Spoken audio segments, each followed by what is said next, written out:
Tires, so let's get straight into it. So the first thing that you want to know is we put the car into build mode on the first out lap, and the reason why we do that is because it gives less power to the wheels from the electric power, and so we're less likely to spin out, so that's quite useful. So the first thing that we're going to do when we're out on track, we're just going to be very gentle with our inputs. We don't have to be too gentle, but we do want to be quite gentle. Just nurse the car, wait for the car to come into it, don't force it into that window. So as you can see, I'm very careful on my inputs. We're really paying attention to my throttle. We can also lift and coast, as that seems to help with braking zones a lot, because with the used cars, they like to lock up quite easily. And the thing that we want to avoid the most really is tyre lockups.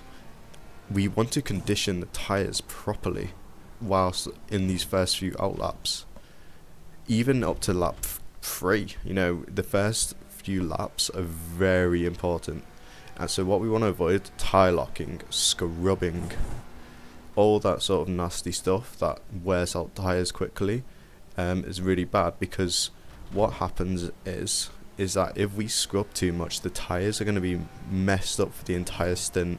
And I think Iracing did this on purpose. We have to condition the tyre into its optimum window. There's no point just doing max lock to lock everywhere just to get some warmth in the tyres. That's going to hurt the performance over the course of a stint. So what we want to do is just be very gentle, as you can see, and just nursing the car, lifting, trying not to scrub the fronts, be dynamic on the throttle. And once you complete your first out lap, you can pretty much just put it in balance mode and leave it there, and that seems to be okay. So how do I know this? It's because I did a Sebring 12 hours, and it went pretty well with my team Composite Performance. Big shout out to them. We placed P7, which might not sound too glamorous, but for my first special event, honestly, I'll take it. And one of the mistakes I made during the special event, my first stint and my first ever stint with Composite, was that I spun on my outlap, which was a bit, wasn't a great look. So I was like, yeah, I'm going to make this video because I think it'll be very useful. So we can just see how dynamic the throttle is. We're nursing the car, we're trying not to screw up any tyres, we're just letting the car come up to its optimum temperature. And the optimum tyre pressure, it seems, I still need to do more testing, is about 1.7. In the 1.7 range, that seems to be when the tyres are nice and warm, not too hot. After the 1.8 range, they seem to have a big fall off, so tyre temperature management is extremely important. So no lockups, no scrubbing the tyres, don't overdrive the car. You have to treat it a bit like the GT3s in Iracing, even though I haven't raced them that much. I remember doing a track guide with one of the GT3s, I think it was the Audi, a while ago. And the way that you drive it is pretty similar in terms of you don't really want to overdrive the car. You can do that towards the end of the stint, because the tyres won't last 2 stints anyway. Like, there's no way you can double stint on tyres in this new tyre model. So we can go pretty flat out in the last part of the stint, but the first part we just want to be nice and gentle, get the car gradually up to speed. We can start pushing the car a little bit more here.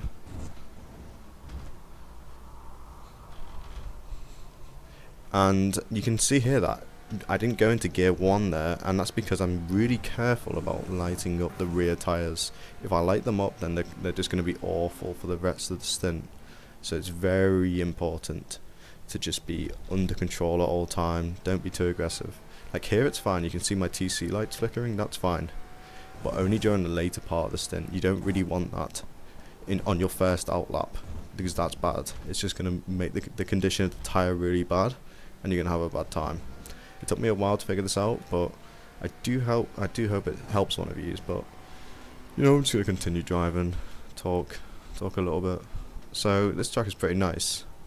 I remember I did a track guide on it not too long ago. I think Iracing overuses quite a lot of tracks, and I just wanted to say, by the way, most of the tips and tricks are going to end now, so this is just me waffling this part, so feel free to leave. But this track is very nice. I'd say it drives better with this new tyre model. I don't know why, maybe because there's less understeer. and maybe because I'm not on fixed anymore, and I'm very sorry guys, I don't think I'll be doing fixed again. Not the lap guides anyway, because the stock setups are awful now, truly awful, borderline undrivable, and so I'm just going to do the IMSA. I think IMSA Open, I think that's where I should lie anyway, just because of all the team events that I'll be doing. I need that practice for traffic and stuff like that, full stints, etc. But no, it's actually quite nice. Like, you can see now I'm starting to push it a bit more. You know, I'm getting back on throttle earlier, harder, more aggressively. I can brake harder. But another good tip actually is we don't really brake to 100% anymore. And a really interesting tip, I'm going to highlight this actually because it's quite important. You can hear when the tyres are not locking fully, but on the verge of that lock. And I can't really demonstrate this right now because I know that the volume of my game has been turned down significantly. So you probably won't be able to hear it, but the best way to describe it is that the tyre, the braking sound and the braking becomes more thick, if that makes sense. I told that to my team, and yeah, they were onto it. So the best way really to brake now is not to 100, but to rather to about 80% peak pressure.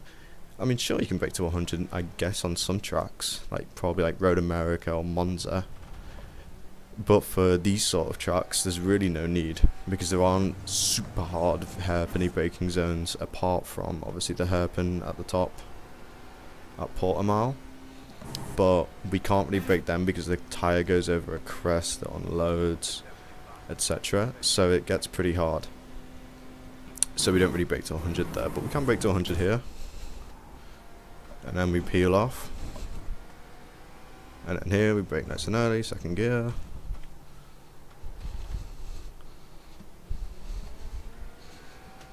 Over the crest and then get back on the throttle. Rear will kick out, but that's fine.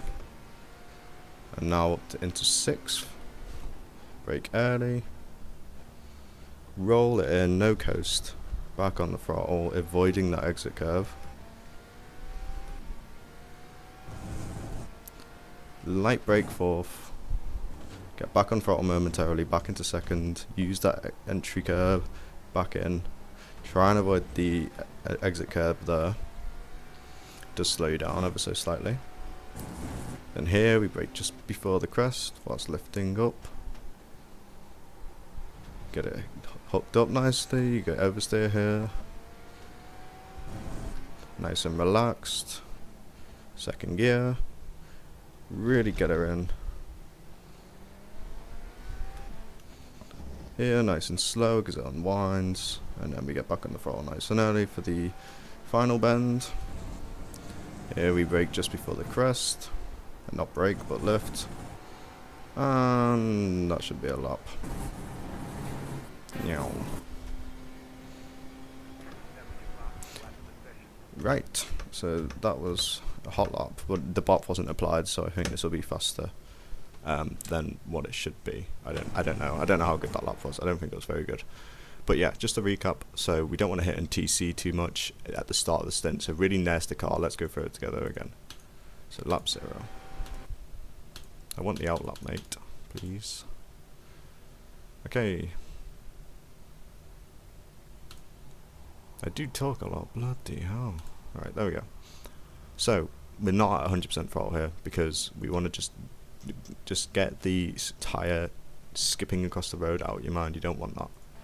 So we're just nursing the car in. It's okay if we're slower on these cold tyres. If you take it easier during the race out laps, the first laps on a race, you will be faster than them. You will have an advantage throughout the entire race if you just condition the tyres properly.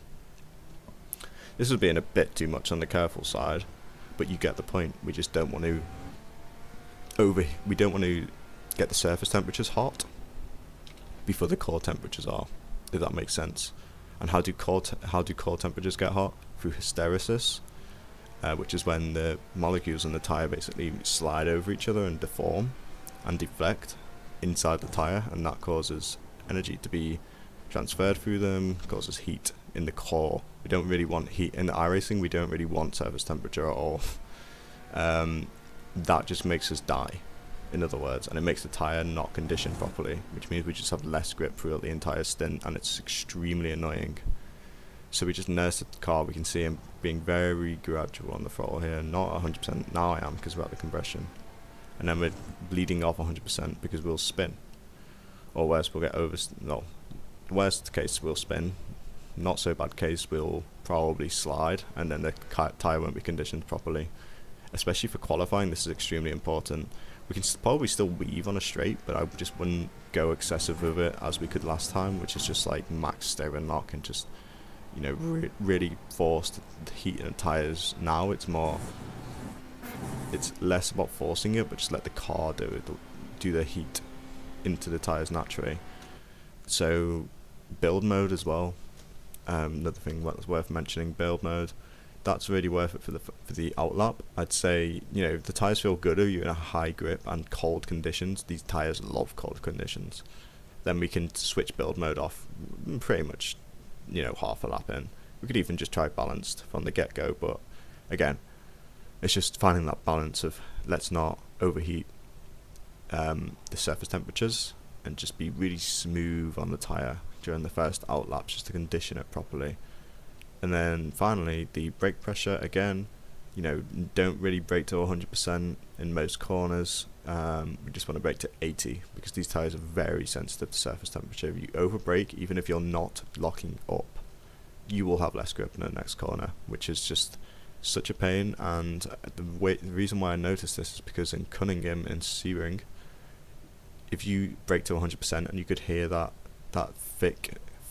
thickening of that tyre sound, you'd have less front end throughout the corner, and you'd be like, oh no, I'm taking the corner too fast. And I fell into that trap for a while until I finally just broke to 80 a bit earlier, and I was like, oh my gosh, I have so much more grip through these corners, and then my lap times are instantly just better. So take those tips home with you and just try them. I do think that they'll help you, hopefully. But yeah, thank you very much for watching. Sorry that I haven't been too active. I've just been busy with other stuff, uni, etc. And obviously I had the Sebring 12 hours which I had to prepare for. But no, I might do a track guide for this track maybe today or tomorrow. Yeah, thank you for watching.